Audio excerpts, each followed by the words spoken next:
had to do this thing where I can't remember which one it was, but it was on a planet and these guys in purple. Colony in space.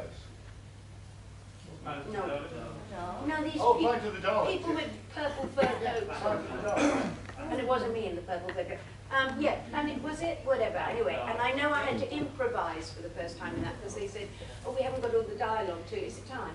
No, it's not. I'm just correcting it. It's not time. Oh. We've got 45 minutes, mate, not half an hour. Oh, okay. I'll do it Sorry, quickly. ignore me. Anyway, I can move something. I also had to do a lot of improvising in that because they said, oh, well, she has to talk into this tape recorder, but we don't have much. And Barry Letts and Terence Dick said, don't worry, Katy will come up with something. So there I was trusted.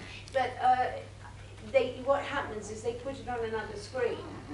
And you look at the screen so you can see, I don't know, somebody was dripping raspberry jam up the arm or something at some point. I have vague memory of that.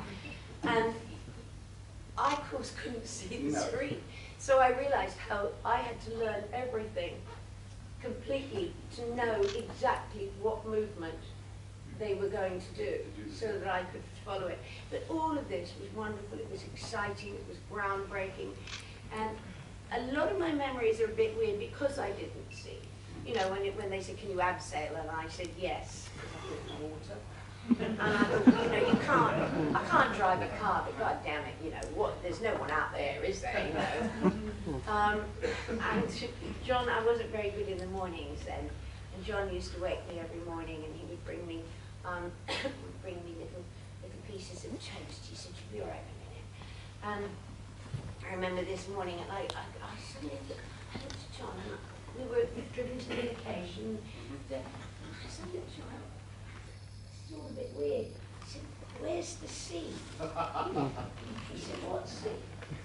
I said, you know, for like abseiling.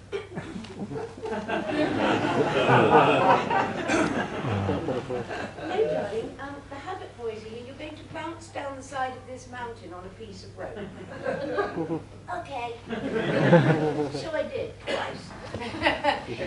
You see, back then we could do our own stunts. There was only one stunt I didn't do, which was one that's the Sea Devils, where Stuart Bell decided, because they couldn't get a girl even small enough to be me, so I had to have Stuart Bell, who was a very slim stilt walker. And he went up this ladder. Well, I cannot tell you. I mean, it was... Like, shake your booty up there. You know. And, but everything else, even on a motorbike once, I literally had to sit on a motorbike, put the helmet on, and everyone's going, she can't. And the habit was the same, all right, we'll catch her. So you start the motorbike, you go, you know. And John and I loved doing everything. He especially loved doing his stunts. Roger Delgado did not. Roger Delgado was the loveliest, sweetest, kindest, most wonderful man. What a great character to have introduced to this show. I'm absolutely, well, look where it's gone to. And Roger was so brilliant as the master. The nicest, sweetest, gentlest man in the world, playing this evil. He was so good at it. But, you know, when we did the Sea Devils, I mean, he was green. He hated water. He loathed it. He was absolutely so seasick. I love it. The master, you know, I'm twiddling with moustache type master, right? And John and I are going, fatty pork. Anyway, so, but it was a magnet. And then, of course, Nick Courtney, the wonderful Nick Courtney. Absolute joy to work with. I can't think of a greater job to have ever been involved in, especially at the age I was at. Did you want to ask another question? Well, I don't think I've got time, but I would like to open it out to these people here. There's a gentleman in a blue shirt there. Hello, darling. I think this is right. I apologise if it's wrong. If it's from Wikipedia, don't even start. Before you got the part of the show, I think you did some TV commercials. Is that right? And if so, what sort of things were you advertising? Oh yes, I'd also modelled. My sister was a top model, and suddenly Bieber came into being, size sort of 4. So there was no real models in London, so I got dragged into it. I did Thai food puts the tea in Britain with big bunches and a little mini kilt and white knee socks and little black patent shoes. That's what I wear on my day off. Well, typecasting, you know, people often ask me. I was never type. My favourite moment was when I was doing an arts and crafts programme at the BBC in London during the day, showing people how to work in very interesting things like epoxy resins, you know, and, you know, teaching people to weave and working with semi-precious stones and making, you know, rings out of spoons, you know, all that kind of stuff you need to know. And then at night I was playing a 16-year-old mass murderer's girl guide at the end of the festival. Yes. So, I've answered your question, haven't I? If I haven't, see me later in my rooms. Gentleman at the front, in a very good attire. Hello, darling. What was your favourite and least favourite location?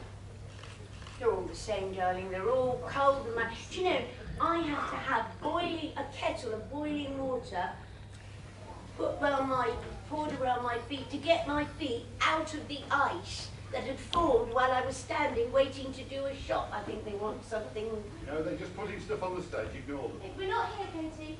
Neither am I, dear. I can vouch for that. So, I mean, you know, there was John and everybody else in their long johns and so on. But where do you put long johns under a miniskirt? I mean, the only time they let me wear trousers were when I had to do something like, you know, in that one in the prison. Well, it's hard to take on an entire male prison in a miniskirt. It just didn't kind of.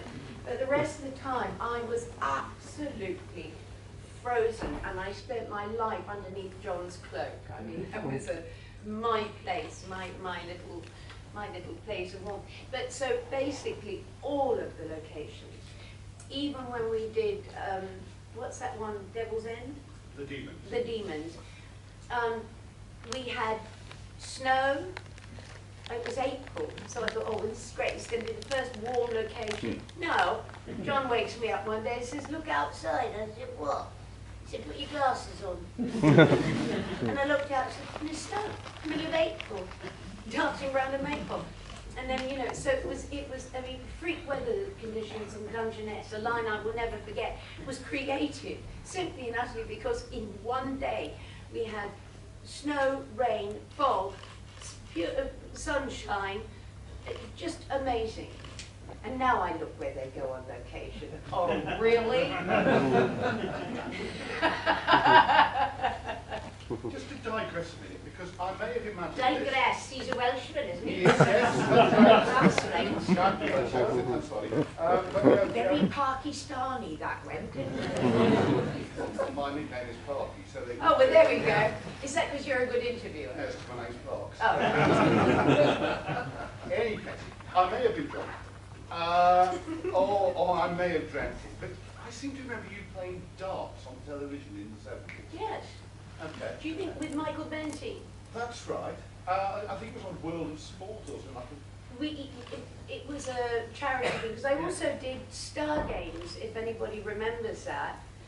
And I do remember this about Star, I mean, it was darts. I mean, come on, where's the board? Well, I was going to say. And you could see everybody going, she's throwing. Hi. I got medals for that. But when we did Star Games, Lindsay DePaul didn't want to get her hair wet. There's only 2 women on our team, the rest were okay. I did the 5-a-side football. I didn't know that made your hair wet, but I soon found out I'm very good at 5-a-side because I'm little.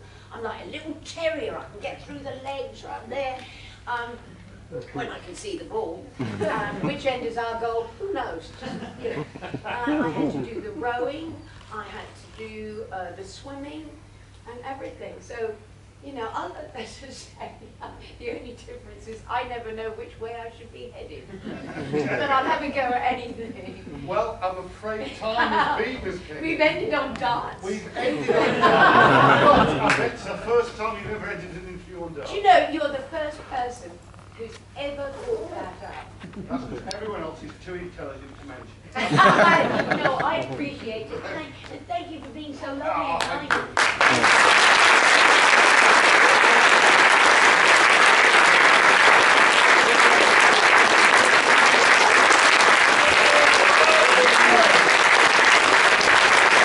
Thank kind. Okay, back onto microphone.